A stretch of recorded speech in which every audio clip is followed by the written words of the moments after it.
بسم اللہ الرحمن الرحیم۔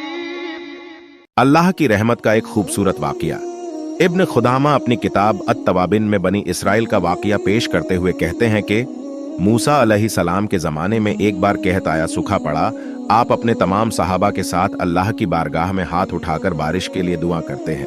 اللہ کی جانب سے موسیٰ علیہ السلام کو غیب سے آواز آئی اور کہا کہ اے موسیٰ، آپ کے ایک صحابی نے ابھی تک توبہ نہیں کی۔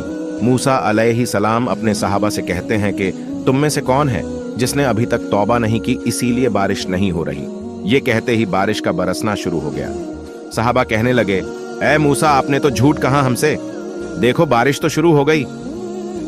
موسیٰ پریشان ہو کر اللہ سے سوال کرنے لگے، اے اللہ، یہ کیسا ماجرا ہے؟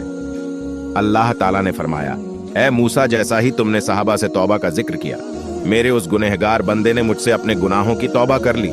روایتوں میں آتا ہے کہ اس صحابی کے منہ سے استغفار کا جملہ نکلا۔ موسیٰ نے کہا، اے اللہ، مجھے بھی بتا، بھلا وہ کون تھا بندہ؟ اللہ تعالیٰ نے فرمایا، اے موسیٰ، میرا بندہ جب گناہ کر کے توبہ نہیں کیا تب میں نے تم سے چھپایا۔ اب تو میرا بندہ توبہ کر چکا ہے، پھر بھلا اب تمہیں کیسے اس کا نام بتا دوں؟ سبحان اللہ، یہ رشتہ ہے اللہ کا اپنے بندوں سے۔ میرے عزیزو، اللہ رب العزت ہمارے گناہوں کو پوشیدہ رکھنے پر قادر ہے، اور صرف پوشیدہ ہی نہیں بلکہ ہمارے گناہوں کو معاف کرنے پر بھی قادر ہے۔ ذرا شدت سے خالص اس کی بارگاہ میں ہاتھ پھیلا کر تو دیکھو۔